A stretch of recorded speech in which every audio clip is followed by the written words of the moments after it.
This is how flying should be. That's what a Breeze guest recently said about Breeze Airways. Breeze flies nonstop to Sarasota and more, straight from Long Island MacArthur Airport. Breeze not only makes travel easy and affordable, but they offer flexible and friendly change policies, have high-speed Wi-Fi, and a premium first-class seat called Breeze Ascent. It's time you choose to fly Breeze. What are you waiting for? Book your flight today at flybreeze.com. Breeze Airways, seriously nice. In partnership with Visit Sarasota County.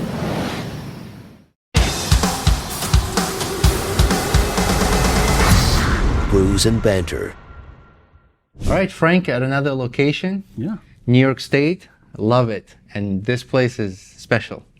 Buffalo has a great history, and we are here with our great host. Thank you for having us. Let everybody know who you are, where are we at. Sure, yeah, thanks for coming here. My name is Matt Kahn. I'm the president and co-founder of Big Ditch Brewing Company. We're a brewery and tap room in downtown Buffalo, New York. Mm-hmm. Yeah, so and in multiple locations, right? Yeah, we have, really we've got this location, which is our original brewery and our only current tap room. And then we also have a bigger production location that we opened about a year and a half ago, just a few blocks away on Oak Street. So it's like 4 blocks away. That's the location that usually we don't have too many guests at because it's there's no tap room there or food or experience. We'll do little tours occasionally, but that's where actually most of our production happens these days. And then you say current tap room because I think there's plans for something in Lockport. There is. That's correct. Yeah. So we announced plans again, just like maybe 6 months ago, 4 to 6 months ago, for a second tap room location in Lockport, New York, which is 5-minute walk away from the Erie Canal, which is central to our story. That's right. Yep. History Yep. and story. Yeah. Well, while you're on that topic, give us a little history on Erie Canal and how that ties with Buffalo. Your name, yeah. Yeah, sure. Before we jump in that, can we start with the beer? Yeah, we could get it. Yeah, of course. Like, what are we talking for? My mouth is watery. I'm like, oh. When I do tours, it's like that. It's like, all right, I know I've talked for long. Let's get back to the beer. You know? And then we're going to get into the history. Yeah, so as you requested, we did a little flight here for you, a little sampler. So I've got 5 beers for you. We'd like to do a flight of 5, which again is a Erie Canal reference. The Flight of 5 is actually a huge flight sort of complex, or lock complex over in Lockport. So a Flight of 5 locks. So number 1 is a beer we call Little Waves. It's a sort of a German-style Helles lager. Number 2 is called Black Light. It's a dark lager, Schwarzbier almost.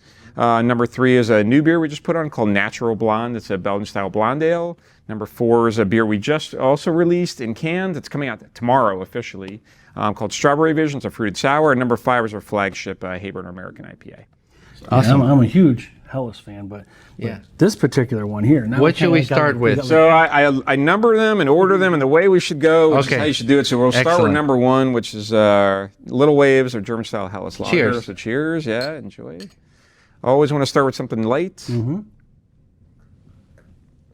And it's, again, traditional sort of German-style lager. Just Helles lager have a pretty good amount of maltiness, so it uses all German-style malts in there. Just a little bit of hoppy bitterness to it. Yeah. But, very drinkable. We like now, are you brewing yourself? Or you probably did at the beginning? I don't brew too much anymore. Well, I shouldn't say I don't brew anymore. But I'm still very involved in the brewing process. So between the 2 sites, again, our production site and this site, which is almost like our R&D site, I'm going back and forth with our brewers, managers, supervisors all the time. So pretty involved with the brewing process, but I don't do much brewing anymore. Mm-hmm. So tell us the history of Erie Canal time with Buffalo. Right. I mean, it goes further and from Buffalo and all the way down to where we are in Syracuse. Yeah, that's right. So the story goes, in the early 1800s, it was proposed to build this enormous waterway connecting New York State from east to west. Nothing like that had existed in the country before, because it was an enormous project. I think the original Erie Canal was 363 miles long, something like 40 feet wide, 25 feet deep, and all to be dug by hand. So no construction equipment or anything like that back then. So as it began, nobody ever thought it would ever get finished. It became known as Clinton's Ditch for Governor DeWitt Clinton, who had championed this project. He thought it could really transform New York State into one of the greatest states in the Union. but nobody ever thought it would be finished. But it took 8 years to complete. By the time it was done, it really transformed New York State and the rest of the country, particularly at the endpoints, one of which is Buffalo. And you have like about a mile from here, a mile and a half from here, you have an area of Buffalo called Canal Side, which is a pretty nice area development-wise, very touristy, beautiful, all sorts of businesses around there. It's not too far from the arena, even. So, we were inspired by the story of what hard work accomplished for our city. By the end of the 19th century, Buffalo was one of the biggest cities in the entire country. So inspired by that story, and then using that inspiration to try to bring Buffalo back to what it was. So that's the story of Big Ditch Brewing Company. Yeah, and that's again, that's where your name comes from. But it's easy for history. It's probably not lost and not even forgotten, just kind of pushed aside. So it's nice people try to bring that back again to the forefront. And for people that listen to this, they probably don't know about. I mean, people that are we got people all over the world. So they wouldn't know, or people maybe even different states. So it's thanks for explaining that. Yeah, sure. Yeah, and it's nice to kind of combine just a little bit of history when you're drinking there. But yeah, I mean, the Erie Canal, you can go visit it anywhere along. I think all of New York State. Every city it touches, they have history of that. I mean, we have Erie Canal Museum in Syracuse. We have Erie Canal trails where people run. I've kayaked it. It's rich in history. And there's still parts in existence, right on the throughway. Isn't there like the walls? Yeah. I can't remember exactly geographically some of the locks you can go see there. So there's different parts all along New York State you can visit. And then again, the very interesting point is that we're a year away from the 200th anniversary of the completion of the construction of the Erie Canal, which I'm sure will be celebrated throughout the state. Sure. Actually, we're partnering with a group like Buffalo Maritime Center's rebuilding a replica boat. They're going to put in the canal, and next year bring it down the canal and celebrate all along the way. So some cool little things we're involved with we're there. We're coming back next year. Yeah, exactly. Yeah. Well, I mean, you could see this thing all over the place, but they're about to put it in the water in just about a month. So it's exciting. Yeah, that's great stuff. We're in the history of things. And so what was this building beforehand? So this used to be a Verizon service center. So the phone company used to own this building. They had like service and maintenance divisions out of all over this building. They had left many years ago. Just like a lot of buildings in the city of Buffalo, wasn't occupied. Couldn't figure out a good use for it. So we have a partner developer who owns this building. He had purchased it, was using for parking, but didn't need all the space. And we were just looking for really just a wide open space to brew. So as you see the brewery downstairs, it's 2,000 square feet, but 18-foot ceilings, a floor drain, 2-inch water lines. Like that's a brewery. Yeah. But then in addition to that, it's in the middle of downtown Buffalo. Still a lot to happen here.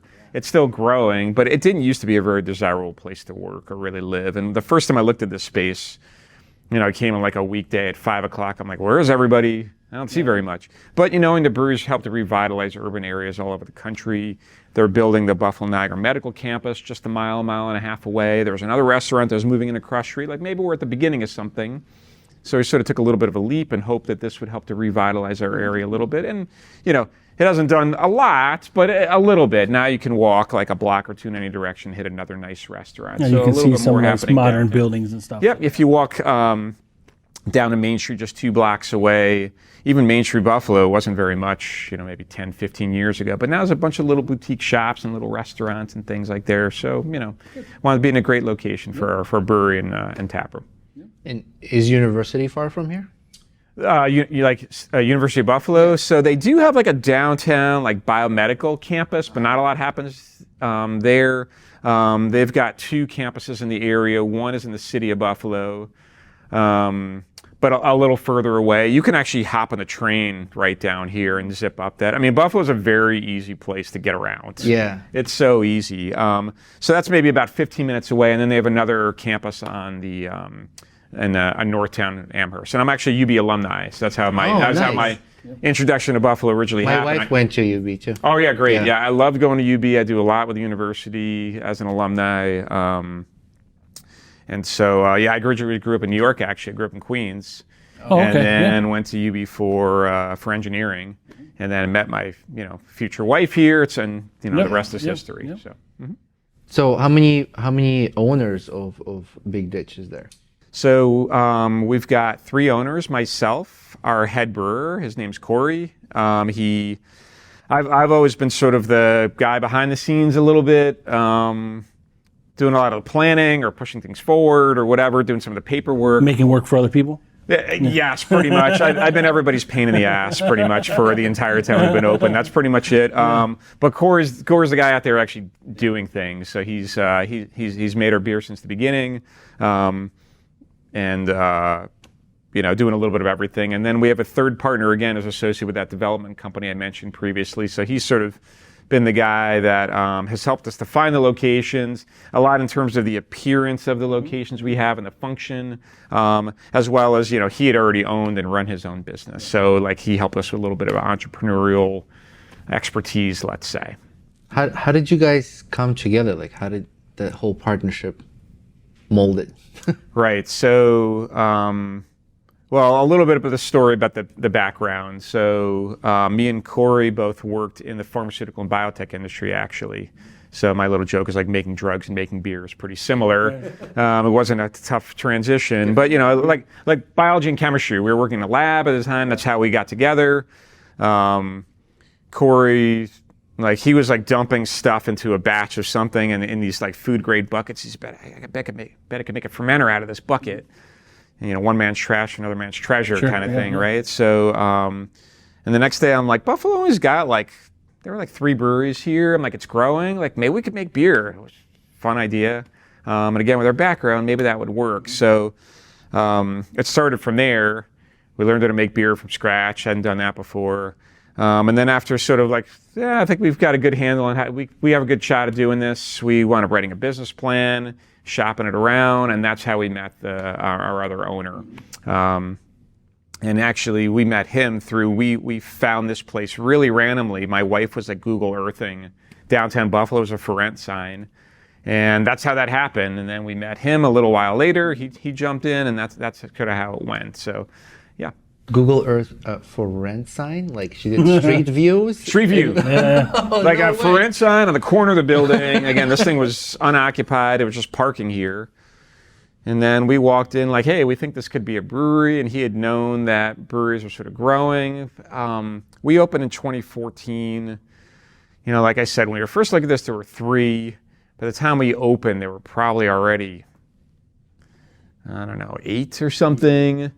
The year after we opened, there was 12. Now there's like 60 to 70 different breweries all in West New York. So it's grown a lot. So we were sort of, we weren't the first, we were sort of early. But you guys were on a somewhat, I looked it up a little bit. You guys were on a somewhat fast pace because you opened in 2014, then your chapter was 2015, then you start canning in 2016. That's right. That really doesn't happen that quick for a lot of people. So you must have just timed it right and obviously did things right. Yeah. So in like our early exploration, we got good advice from I'll mention the brewery, Good Nature Brewing. They're in Hamilton. Sure. Yeah. And they had opened with a 2-barrel system, and then they expanded, something like that. They expanded pretty quickly. We went down to visit them, tried some beers, visited their stuff. They were nice enough to meet with us, and they were like, what's that brewer's name? The head brewer?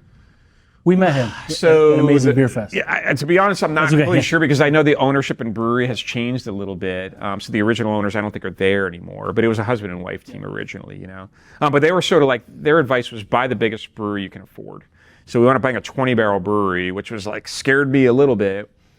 But we got into it early enough that we were able to do pretty well with that.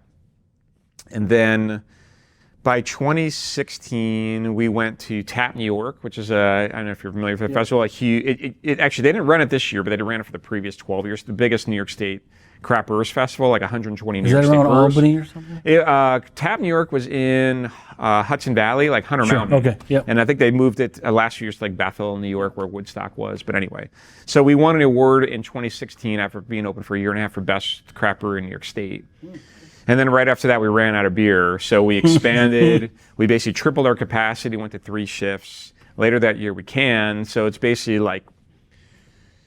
we were lucky, but timing was right. We were really focused on quality. We hired a salesperson that helped us grow. So all those things sort of, worked together. You made good beer, demand grew, and you had to go with it. Yeah. We just kept investing in it, basically. Especially in the early days, to just try to, grow as fast as we could. without compromising quality. And just again, the timing is right that worked pretty well. Yeah, we see a lot of people, I think, that are. So I have a chemistry background as well, a scientific background. I'm not a chemist, but I had worked for a pharmaceutical, biotech, and R&D company previously. But we see a lot of people that are kind of going into this business from that career, or at least there's people that maybe didn't even come from that originally, but are really interested in the science of brewing. Yep. The saying was always, farmers make wine, engineers make beer. Right. I'm an engineer, so Okay. it's fun to something easy to geek out with, Right. But yeah, for sure. I mean, it's a sort of a natural progression. Very, very different industries, but a lot of similarities. And the equipment, the process is very similar. The Exactly. equipment's obviously there's no barrels in it, but as far as cooling and chilling and glycol lines and cleanliness and all these things and quality control, all that is kind of very important, obviously. Yeah, the couple things are, so like I had a job where I did nothing but clean tanks for 2 years. That was all I did, was clean pharmaceutical tanks. Very good practice for the brewing industry. Corey worked in a clean room for like 5 years. Oh, okay. So he was GMP? Yeah, exactly. I mean, they were making, sterile products. So, these things were excellent training for what we do now. But I think like having that background, working for like you work in an FDA regulated facility, the quality is very high. Like you can't get stuff out the door unless every I is dotted and every T is crossed. So, our thought was from the very beginning, with so many breweries, thousands of breweries, like your quality has to be excellent to, stand out. So that was always from day one, like we're never going to prioritize schedule over quality, and I think that's also helped us to grow. For sure, yeah, absolutely. We're going to do dark now? Next one? Yeah, let's go to the next one. So the next is a beer called Blacklight. It's a German-style black lager. A little bit of a hybrid. We use almost like California common yeast in this one, so it's sort of an ale lager hybrid. But other than that, very traditional German malts in here. And like we've been making this beer for years. I love this beer. It's very easy to drink. Usually like beer people, like people who like classic styles, will drink this beer. Like I had like 80 local brewers here for like a little powwow we had here. They're all drinking this one. So it's 5%. So yeah. Dark lager. No, dark lager. Sense, yeah. So, disclosure, first time I had it was a couple months ago. Okay. The style, you mean? Yeah. Or this beer? No, dark lager. The style, yeah. And I was like, where has it been? Like, why didn't I hear about this earlier? And why isn't it like accessible on the shelves, at bottle shops, as easy? And I'm like, it's a great beer. I think that's a much bigger question. It's for traditionalists. I think mostly the people that are aware of it. Correct. So like at our tap room, dark beers never sell that well, because people, I think, just get afraid of like, oh, it's going to be really filling or something like that. But black lager is actually very light-bodied. It's a little bit roasty, but it's not heavy at all. Nope. And then in terms of why it's not more on the shelves, I think there's just not a ton of traditionalists buying beer, in stores, So that used to be more of a thing a few years ago, but now people are looking for, more stuff like this. Yeah. It's a little more exciting. But for a traditionalist, like I love this beer. This is great, really. Yep. Do it, guys. You guys had requested this one. Try it. So, Yeah. it was a It's good not a request. porter. It's not a stout. So. Yep, exactly. Very exactly. interesting taste on this. It's going to be, roasty for sure, like you would expect. Yeah. And a little bit malty, and there's like a Usually little bit of settles down. hops. Yeah. Yep. Very light-bodied. Again, it's not very heavy. It finishes Again. pretty quickly. Yep. Bitterness is not high. Yep. It shouldn't be too high. Just a very drinkable, dark lager. So. Yeah, these are good. When it's cold out, but you can also enjoy these in the summer when it's warm. For sure. But it's not like the Helles. The Helles for me is, I'm going to drink it all year. That's an all-year beer. We sort of have like a lager line that we rotate. So we'll do this German-style Helles lager in the summer, and then we have just like an American Pilsner we'll do sort of in like the winter and the fall. So. What country did you say this is traditionally in? So this would be what's known as a German-style Schwarzbier. I was in Belgium last year, and I don't even think or maybe I've seen it, but I thought it was a stout. So Belgians, to my memory and knowledge, don't really have an analog for this type of beer. Like Belgian-style wit and a German-style Hefeweizen share a lot of common themes. They taste pretty similarly. If you wouldn't really know, you'd think they're almost the same beer. But golden, right? Golden amber. Yeah, those are golden Like beers. a copper. There's no, to my knowledge, like Belgian-style dark lager. Even lager, I mean, lager's a German term. Yep. The Belgians were making a lot of ales, you know? So, yeah, this is really a uniquely sort of, you know, German-style thing. And you've got like maybe Czech-style dark lagers, stuff like that. Obviously, Americans have copied and cloned everything. But you can't find anything that's everything. quite Belgian. Not even beer, just everything. Everything, yeah. Yeah, if you can think of it, Americans have tried it, yeah, for sure. So I've added this to try everywhere I go. If they have a dark lager, I'm going to try it. Yep, awesome. Yeah, but at 5%, it's not going to knock you down in your ass. Mm-hmm. Is that what it is, 5%? 5%, yeah. We like, the hay burner is like 7%. A lot of our beers, especially at our tap room, are going to be lower ABV, 4, 5, 6%, just because, again, folks that are drinking here, you know, they want to go home when they're done. But you can get stuff to go home. Yeah, exactly. Cans, right, yeah. Exactly. Yeah, we had for the last 3 months, we had a 9% double IPA you could buy in packages or whatever and try here, you know. But mostly like our tap room, they're going to be a little lower. I had a pineapple burner last night. Oh, sweet. That was pretty good, yeah. Oh, sweet. Yeah. That's a new one we did. Is like hay burner's our flagship, which we'll get to, but we have all sorts of variations of hay burner now, and that's a newer one with pineapple. You guys opened 2014, so 10-year anniversary coming up? Yeah, so we sort of celebrate our anniversaries by when our tap room opens, because most of our guests were like here. Yeah. So we're actually have our 9th anniversary party coming up in May, but officially it will be 10 years in business in October. Mm-hmm. Okay. Yep. That's great. Yeah. I had a great experience here last time I was here. I always said that I think more, if possible, more tap rooms or breweries, if they can serve food. You know, you'll get to have people. Disadvantage a little bit. Yeah, like just people will stick around. They'll eat. They'll drink. We've noticed a lot of breweries that do serve food, also very family oriented. Yeah. You know, families come, and I tend to drink more when I'm eating. Yeah, for sure. You know, and yeah, I had a great time here, and this is my second visit, and I like that we can come here more often. Mm-hmm. It's not a bad drive, couple hours for us. Yeah, it didn't seem that long, like we were talking about earlier. Straight down the throughway, you know, not too bad. You guys have a running club. Yeah, it's something we started last year. Actually, our marketing director's wife does a lot of running training. She has a little group that she does for that. A little side business. So she actually worked with him, and we started a running club just last year. So we do like once a month. Mondays, when the weather's nice enough, we'll gather a bunch of folks here, do a little run around the block, and they come back and have beer and food. It's good. You guys get involved in Buffalo Marathon? We haven't like sponsored the Buffalo Marathon before. It probably is something we could look into. We've done lots of stuff like this. Like we're a sponsor of the YMCA, which does the annual Turkey Trot Run, which is the longest running continuous foot race in North America. It's put on by the YMCA. It's a 5-mile run they do on Thanksgiving. So we make a beer for that. We sponsor them. Buffalo Marathon, we just haven't got to yet. Sure. You know? Yep. I don't remember if it was last year or year before. My friend ran a Buffalo Marathon, and we all came out here just to support them. Mm-hmm. They worked really hard, so completed. And then next thing you do is you hop around breweries. Oh yeah. Yep. Have food, have beers. Oh yeah. There's nothing like that first meal and that first beer after the marathon. I'm a runner myself, although I'm getting older, so it's getting a little harder. But yeah, I've been there before. Yeah, and beer, like I'm always like, beer is a perfect beverage for after a run. It's got it's got protein, it's got carbohydrates. Yeah, it's got water. You know, it takes the edge off a little bit. You guys probably can't tell, but my running days are gone. Yeah.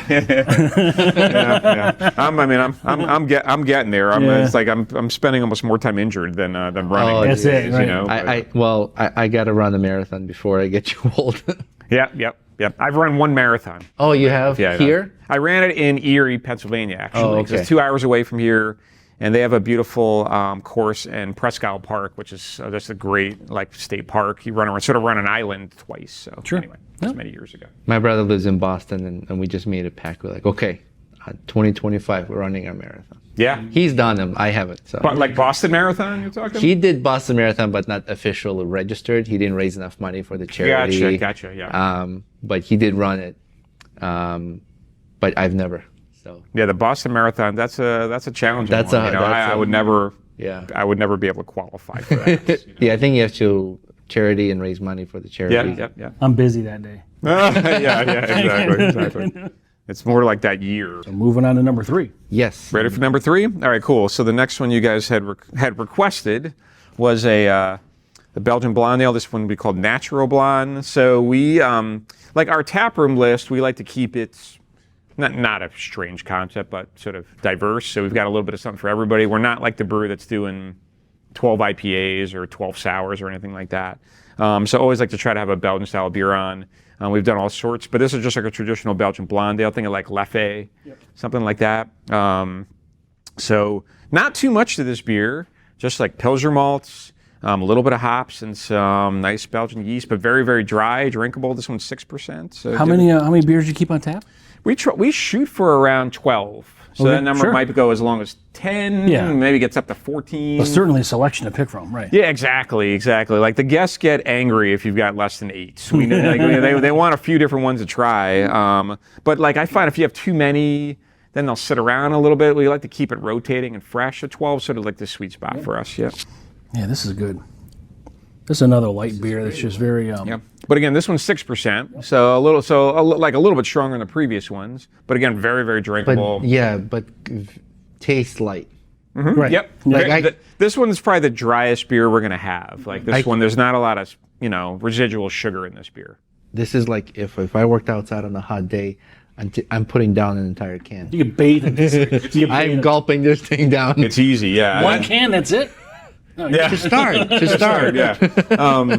That's one of the reasons why I love Belgian style beers is like they are all pretty much very dry. Yeah. So like they're which makes them super drinkable. Again, today's drinker, they're looking for some more sweetness and more, a little less subtlety, a little more like in your face flavor. Up front. But I still love beers like this. Yeah, this has got a little bit of an aftertaste. I mean, pleasant aftertaste in the back end. Yep. It's really good. It's not like you're not feeling like you're done as soon as it hits your tongue. Yep. Yeah, exactly. It's not. I mean, it's still got a little bit of residual sweetness in there, kind of. But you've had customers come back and maybe upset that you stopped serving any. Oh yeah, all the time, all the time. We talked to another brewer not too long ago, and he was like, "Yeah, they come out and be like upset, mad at me." He's like, "Okay, I'll bring it back, but it's just it didn't make sense financially." Yeah. And it's you can't accommodate to everybody, right? Yeah. But you do your best.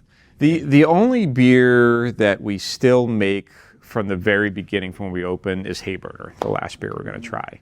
Everything else has gone through. I mean, everything has a life cycle. It's everything. But you can always bring it back. And you can always bring it back. Yeah, sure. And the feedback is good, positive or negative. You learn from it, but I think constructive is the way to go. I mean, if people could do that. But. And there's people who still remember us by some beer we made in 2015 or whatever. So you can always bring that back. But usually there's a reason why we're not. Either it didn't sell well, or it's very expensive, or maybe there's technical challenges with it that makes it a little hard to replicate. But there's all sorts like that. Yeah, it's ever evolving for sure. Anyway, right? Yeah, exactly. And then folks who want that old, like there's always something new that's going to come along that's going to scratch that itch. So we try to keep it fresh. And there's trends. I mean, Roman and I, we didn't get into sours until we started this. I never had a sour before. I mean, fortunately, unfortunately, I've been drinking for decades. So, but there was just no sour. Yeah, right. Oh, yeah, you couldn't find them. Yeah, they weren't around. And for us, I mean, we both talk about it. We're honest about things. If we don't like beer, we'll tell people.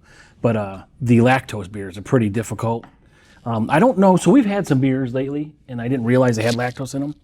This sour does have lactose. Yeah. So and I think that'll be okay. We had one specific beer that was like a milkshake. Yeah. It was very difficult. A sour, like a milkshake sour. It was. Was that a sour? Yeah. Yeah. It was. Or like there's a lot of these pastry sours. These things have a lot of sugar in them. No, this was. I mean, it was really weird to see.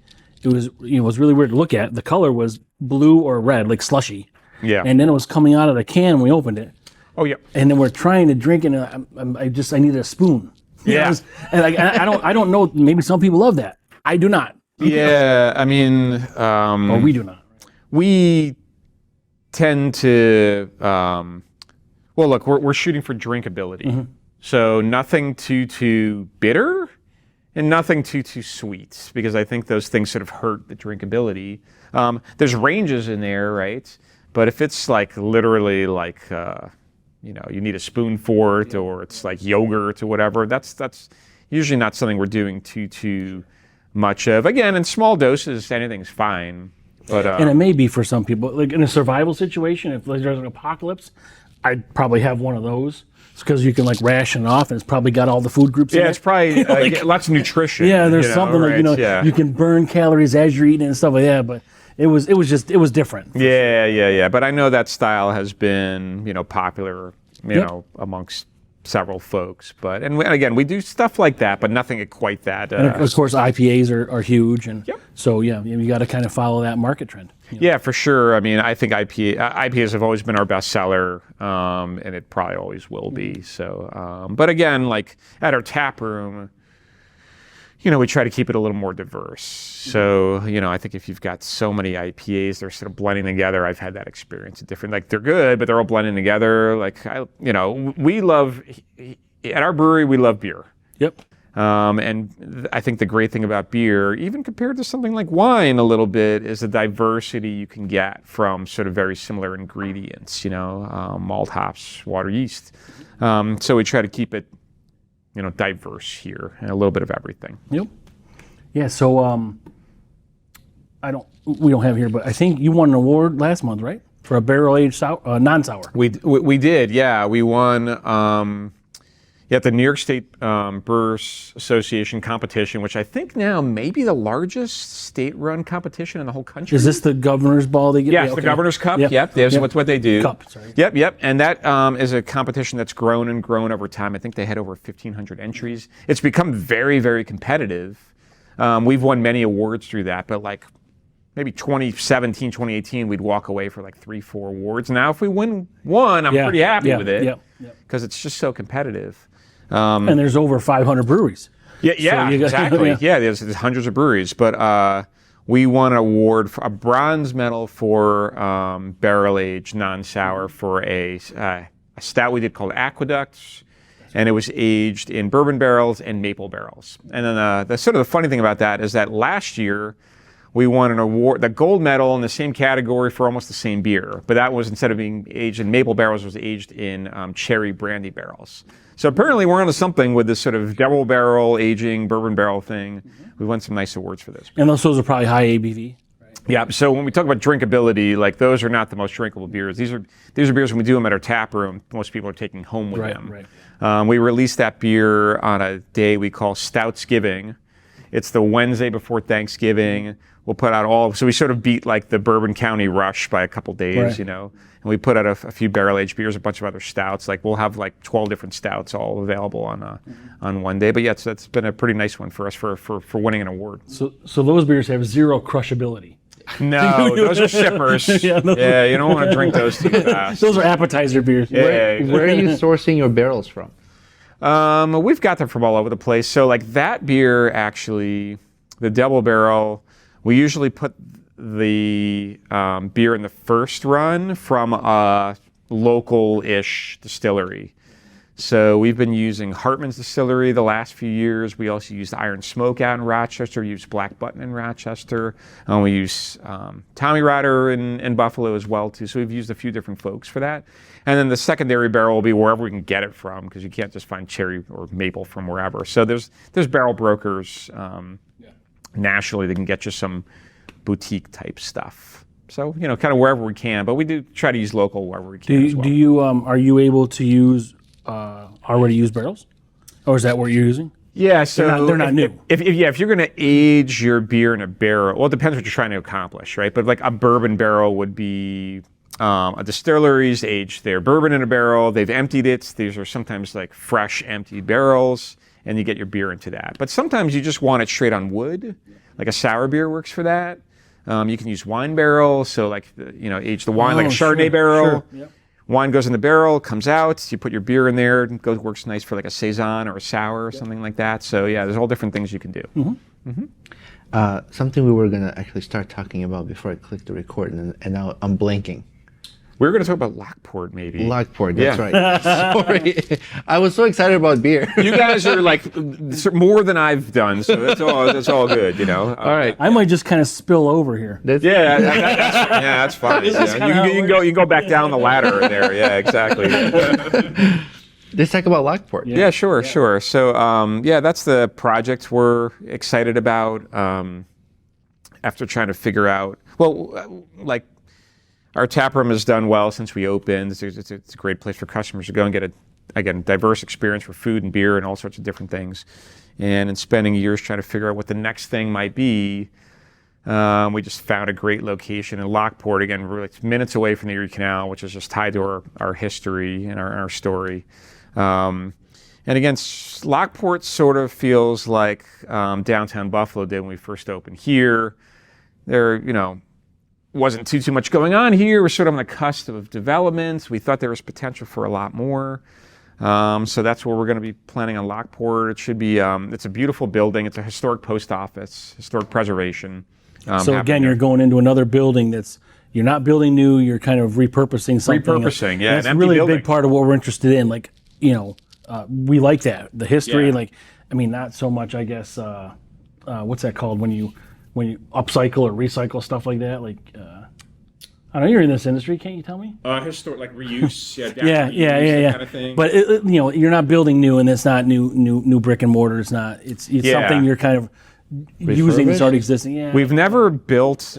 We haven't What built. am I doing? I don't know. You do this for a living. I don't know. You thought you might have that. Construction and real estate. Yeah, so you build shit. I mean, Right. No, but we haven't built any shit. Yeah. No, so by the way, this is not shit. I'll tell you this. The room we're in, people can see, but you can tell it's a very nice building, and it's very accommodating, and it's upscale looking, and kind of industrial modern. And I'm sure that's obviously by design, but it's some places we go to, it just maybe don't look this nice. Yeah. And there's so much seating area you have here. You got downstairs, you got upstairs. You guys do events probably here. We do. So again, that was intimidating when we first opened. Like this big space. Yeah. But then it was pretty. It's not full all the time, but it was pretty full right from the start. So showing that there was, people looking for stuff like this. So how big is the Lockport location? It's very similar in size. Actually, it is a little bit bigger. Some of the space are bigger, some are smaller, but very similar in size to what we have here. So a pretty big space. Again, a little, intimidating, daunting for us. We're like, we're putting ourselves out there a little bit. But again, I think speaking with many different folks at Lockport, they're looking for something like this in the city of Lockport. So we're excited. But you're never going to have enough room for sure. You might have too much room to begin with, but you're never going to have enough in the long run. It's like building a house or a garage. You're going to find stuff to fill it up with. Yep, exactly. So, but it's similar in terms of concepts. So we'll have a little bit of private event space there. It's a big open space. And again, the appearance of the space is our development partner. They just do a great job with just making the spaces look exterior beautiful. As well. Yeah. It's a historic preservation, so they've spent already years. So there's regulations for that. Correct, but they've already spent years just restoring the building. The work to restore the building is pretty much done. It's already a beautiful building. Now we just have to start the construction to turn it into a tap room and restaurant. Do you know how old the building is? That's a good question. I probably should know that, but I don't. That's okay. We'll check it out. If there was no beer involved, I was just wondering. I'm going to use this term. I should know that. It's I haven't toured that space yet, so I don't have my spiel down for that space. If it's historic preservation, it's got to be over 100 years old. I would guess. See, so. I know you knew this shit. Right? Well, it's part of the real estate. I would guess, 100, 150 years. Yeah, so over 100 years old. Historic post office. So I'm going to use this term. Great. How long has Lockport needed a post office? That's how long it's been there, Right. You date back. Yeah, so. Are there any, I'm going to say artifacts of post office equipment or anything that you guys will reuse? Because that'd be really cool. Well, reuse, like lock boxes or. Well, okay, I don't want to say so. I'm not going to say we're to use them, but they will be there on display, and something that we can show and teach them. Use so for aesthetics. In the middle of the new tap room is a old scale. Like one of these things it's built into the floor. You stand, it's got the little dial that goes. It's humongous. Why is a scale this big? That's what it had to be back then. So Shipping the historic elephants. scale. And then there's also, exactly. And then there's also this is really interesting, like a lookout. So they'd have the post office workers seated on the floor, sorting mail, whatever. Yeah. And then the captain would be able to go into the top little thing and make sure everybody's doing what they're doing. So you could still see the lookout. Big Brother's watching. Yeah, and the thing is actually not that big. So I'm not sure if people were shorter back then or just they didn't give people enough room. But Put eyeballs in there. but so we'll probably call attention. Move like this. Yeah, we'll probably call attention to the lookout that you had over, but I don't think we can actually access that space anymore. So it should have just preserved historically. So was this something? So it was a post office. It was a post office. And then after it was not a post office or closed, was it anything before you guys got it? It's been all sorts of stuff since then. Like I've heard, and I've only heard all the stories. Like I don't know the complete history yet, but it's been like a hair salon or maybe a little bar, a little food thing there, and nothing that's really worked. Again, our development partner, it's not just us in there. He's got other tenants that are going to move into the space, but it's just So it's multi-floor, and you guys will probably be on the bottom. It's a really big space. I think there's 3 or 4 floors. Yeah, we've got the basement space and then the first floor, part of the first floor, and then he's got a few tenants all around, which again is nice for built-in business, people working there. So are you brewing there? We will be. So this site now, where we're at now, has our original brewery there. And like I said, we moved a lot of that to our new production facility because it's just a little newer, more automated, more efficient. So a lot of what we do here is now pilot work. So all these beers before we brew them, in production scale, we brew them at a pilot scale. So you don't ruin a big batch versus ruin a small batch. Right, exactly. Before you throw away one of these things, you're throwing away one of these things, Not that we have to do that very often, but, But it is reality, yeah. So, but our pilot system is, it's a glorified turkey fryer or whatever it is. So we'll probably put a little bit of a nicer pilot system over in the Lockport location that will probably scale a little bit better than what we're doing here. So, and do a little bit bigger pilot batches. It'll be a 2-barrel versus a little less than a 1-barrel pilot system. So that our pilot system will be there. Mm-hmm. Good. You're going to have a kitchen. You'll be serving food over Yep, for sure. So just like you said, the food, initially, just like you had sort of said, initially when we were doing food, we're sort of like, we just want to keep people in their seats drinking more. Yeah. So, but then very quickly we found out that, and this is a credit to our original GM and our original kitchen manager, chef, the food was better than even we had imagined. And now we have people that come here that don't drink beer. Right. They're coming here for food. That's okay. And yeah, that's fine. That's fine. So we serve wine, we serve liquor, we serve non-alcoholic beverages, all sorts of things here. And that's great, So yeah, so the food is a good big part of it. Yep. Yeah, it's amazing to go to one location, brewery, and be able to accommodate variety of needs. Whether it's just I'm here for a meal, I'm here gathering with friends and family, or I'm here for a good beer, a bite. I'm on my way somewhere. Yep. And again, we've never we've never catered to one specific group there. Again, we try to keep this place accepting of anybody who's looking for a space to do just about anything. You guys do live bands at all? That's a good question. We don't do live music here. I mean, we've experimented with it. Yeah, live music. I didn't mean live bands. Right. You do dead bands? Yeah, exactly. Like right here. We've done some of it before, but the space, as you'll see, it isn't like super conducive to live music. Just a lot of hard surfaces and concrete. But in Lockport, we will have a live music program because we've got a little outdoor space in the back, a little patio. So we think we can make that work there. Sure. So because of the outdoor space, is it going to be like a pet friendly? That's a good question. We're working on that because this space we can't do that for, but I believe we're trying to do that just for the patio space. Yep. You don't have outdoor seating here?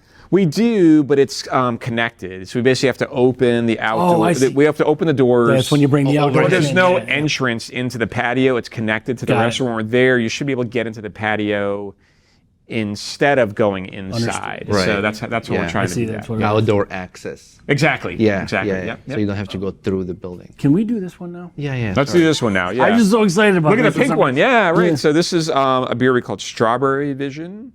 So it's a kettle sour ale. made with strawberries and blueberries. Again, very fruity.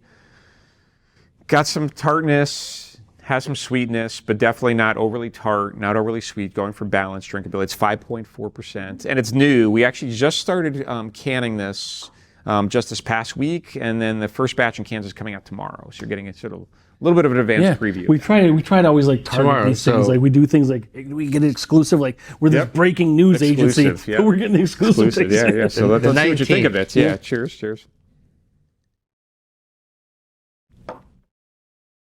I like that. The fruit is not punchy, but it's there. Yep. Yeah, it's not over the top. Right in the front. Yeah. Strawberry right there. Boop. Yep, strawberry. Yep. The blueberry, it's called Strawberry Vision, so the strawberry is more prominent. The blueberry is a little more of an accent, Yeah. Boy. But yeah, pretty nice. That's fun to drink. Yeah. It's a fun one. I think these are always fun. Right? Yeah. And you don't get that. Remember those commercials, bitter beer face? We don't get that with this. Some are bitter, and I don't mind them, but this is just not one of them. Yeah, I mean, it's definitely not. Very little bitterness in this, and it's definitely not like puckeringly sour. It definitely has like a tart. I usually say these are like tart more than sour. Oh, sure, that's a good way to describe it. Yeah. Tart is always nice. Like sour is the thing that people have attached to this brand, but like very few of them at this point. I think beers made like this are very sour. A lot of them are sort of a little more tart. You know? I couldn't even comprehend when I heard sour beer. I'm like, what am I drinking? Pickle juice? Like, Yep. like what is it going to be? There are pickle beers too, by the way. There is. Yeah. But I was just a little worried that I'd be so discouraged to even try it again, and then I eased into it, and I was like, wow, that's called sour? Like, that's... So what are your guys' favorite styles then? Are you guys more traditionalists? Or you just like everything across the map? Or what do you think? I'm more of a traditionalist. Or IPA for sure. guy, traditionalist? I'll try these. I mean, they're fine. In IPAs, we drink a lot of IPAs. A lot of IPAs. At one point, we're like, I think we got to stop drinking the IPAs because they're heavy. They're good, but it's just you can get into this sort of vacuum where you don't get to experience the other ones. Yep. Stouts and all these kind of like the Hellas I was telling you about. And I had one out of Pennsylvania. It was good. And so I'll drink it all. I'll drink anything. And then once I don't like it, I just like that lactose I was telling you about. Yep. But really, stouts, porters, lagers, ales, all these things. I mean, we've had some 13, 14% bourbon barrel aged things, and I'll have it all, but there's nothing I just won't say no to up front. I think for me, like, it depends on the situation and the mood I'm in and what I'm going to be eating. Like bourbon stouts, I love those with a cigar. Yep. Absolutely. Yeah. That goes great with a cigar.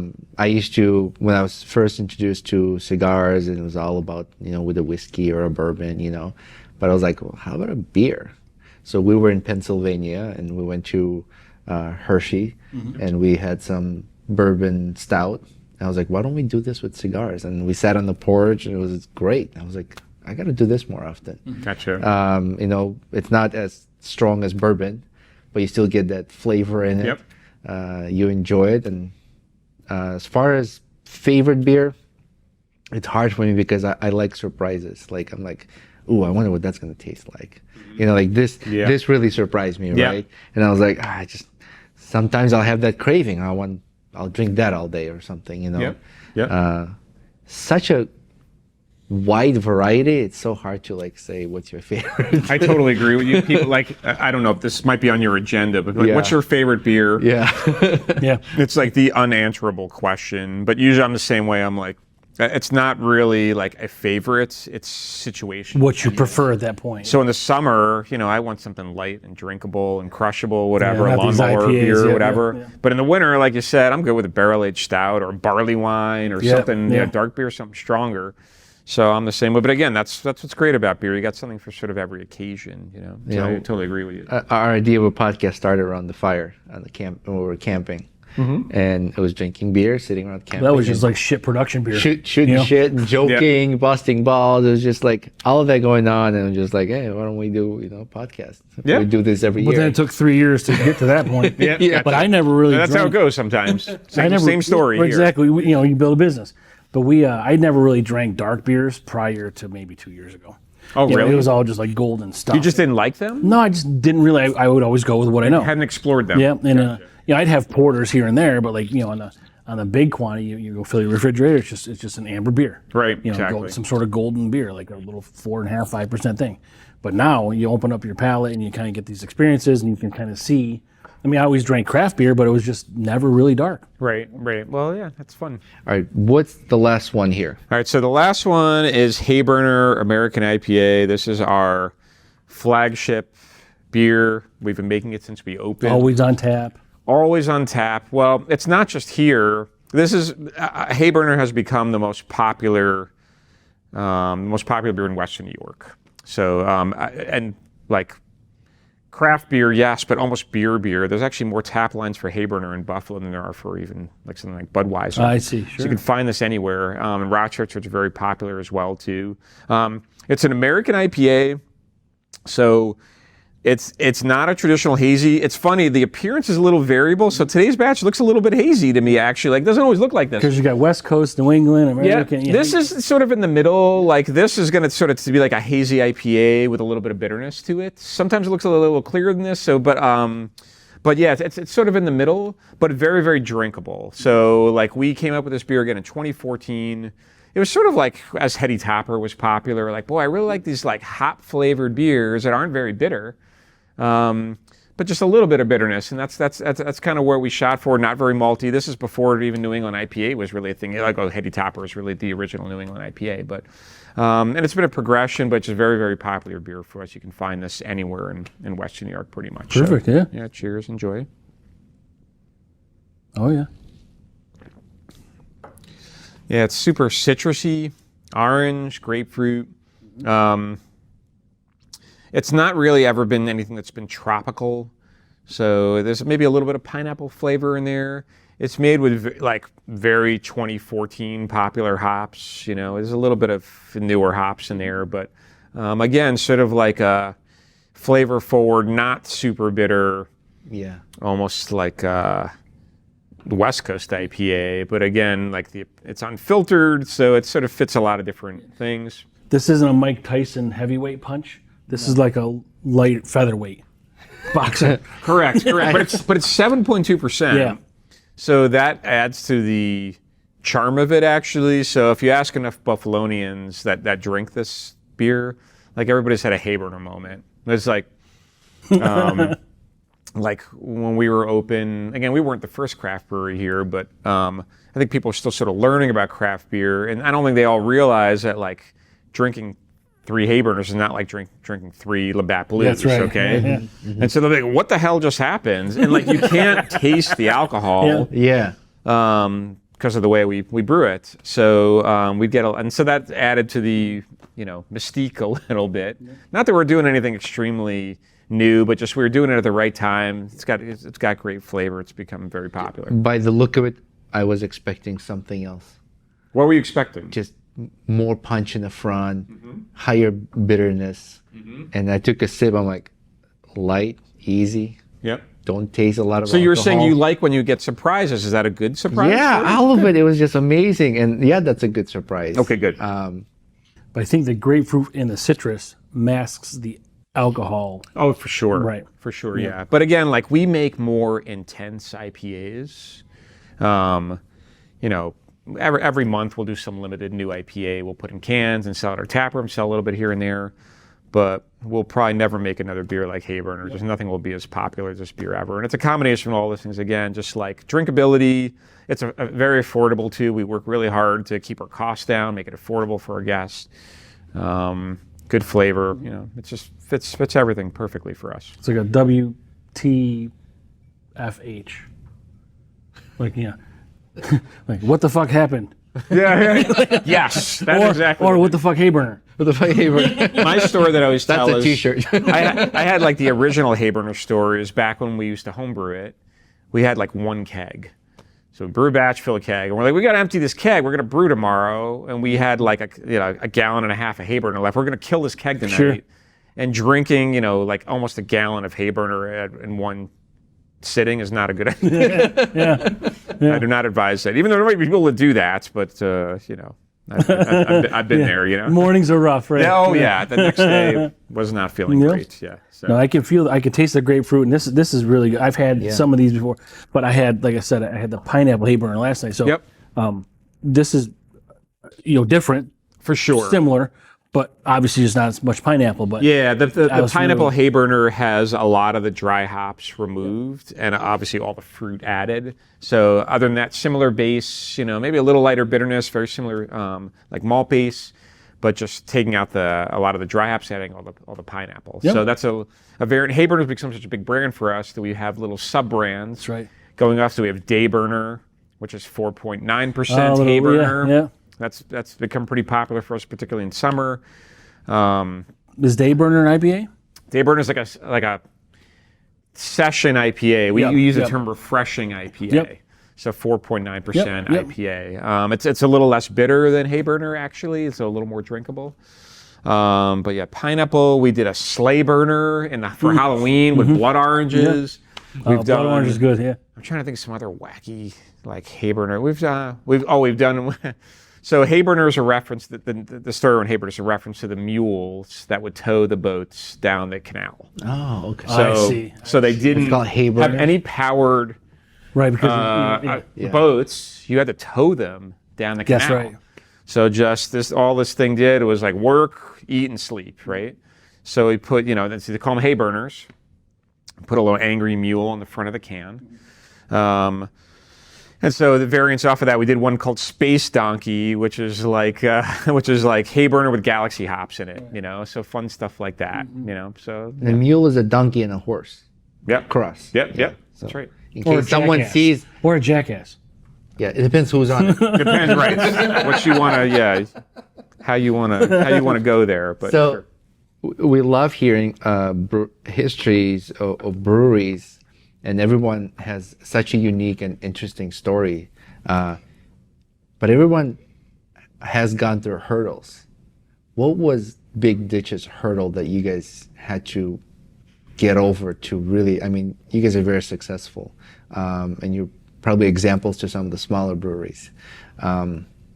What was the toughest hurdle that you guys had to kind of overcome and get to this success? Maybe outside of COVID, because everybody has that hurdle. Right. COVID's the obvious one, Yeah. right? It's like you're sort of like, are we going to get through this? Right. Did you have licensing issues or anything like this, or ingredient supplier licensing problems? was never that bad. Ingredient supplier problems all tied to COVID though. I see. So coming out of COVID, like we couldn't get cans. That was a struggle. But other than that,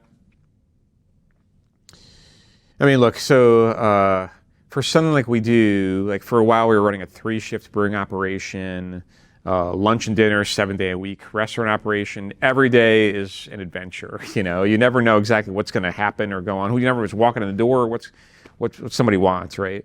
Other than that, like I think as we were trying to open, the hardest part for us was just finding the money. It was kind of like we made the beer, we wrote a business plan, we thought we had a good thing going, but it took a long time to actually get to the point where actually this might become a reality. And there were days I'd go back to Corey and we were trying to shopping it around, like, I don't think this is going to happen, man. I'm about ready to throw in the towel. I'd be like, no, let's got a couple more things we can work on. So the lesson there is just like, don't give up. I'm glad he had good advice. Don't give up. Keep working at it. And if you believe in your sort of dream, you should probably be able to find somebody else that believes in it too. When did you have the moment of like, holy shit, we're doing this? Like it was actually going to happen? Yeah. When we found the money. Oh yeah, okay. Right. There was like a meeting. It's like, we're going to do this, and then this is how it's going to go. And I came home and I talked to my wife, and I was like, holy shit. Mm-hmm.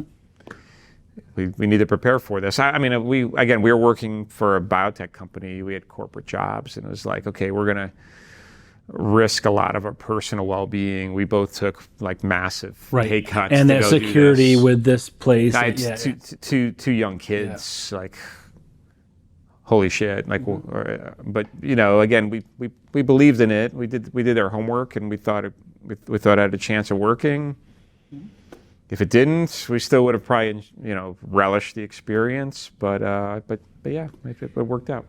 Are you where you expected to be within this time, or you exceeded your expectations? According to your business plan, yeah. Right. So I think like we hit year like 7 to 10 of our business plan in like year 3 or 4. Oh, nice. So it went really fast in the beginning, but then, you know, post-COVID, I'd say it's gone a little bit slower actually. But still stable. But still stable. Yeah, it's stable. We're still, like, we've adjusted our expectations based on COVID. You know, obviously craft beer was really, really booming before COVID. Now it's sort of in the definitely mature phase, and so we've adjusted our expectations for that, but still growing. And, you know, we still like making and selling beer. So, you know, we're going to keep doing it. Your beers are delicious. Absolutely. You have great brewery. You guys have you're running a great team and business. Anything you'd like to add before we wrap this up? No, just, you know, I appreciate folks like yourselves that are, you know, enthusiastic about beer coming here and talking with us about it. And I appreciate all of our guests that are enthusiastic about beer. And, you know, doing stuff like this makes it all worthwhile. You know, we do this, for our customers. So thank you. And you know, I speak for both of us. I'm sure. Like, thank you for, you know, Big Ditch and the history you're keeping alive, and the sort of you know, how everything ties into what you guys, you know, Lockport, Erie Canal, all these things. So, you know, it's not easy to do, but it's working for you. Yep. So, you know, we appreciate you having us, and you know, I think we'll go do a tour now of the do a brewery. tour. Yeah. Yeah, And, that sounds good. Thank you. Everything's great here. So thank you very much. Good. Yeah. Thank you. Thank you. Thank you.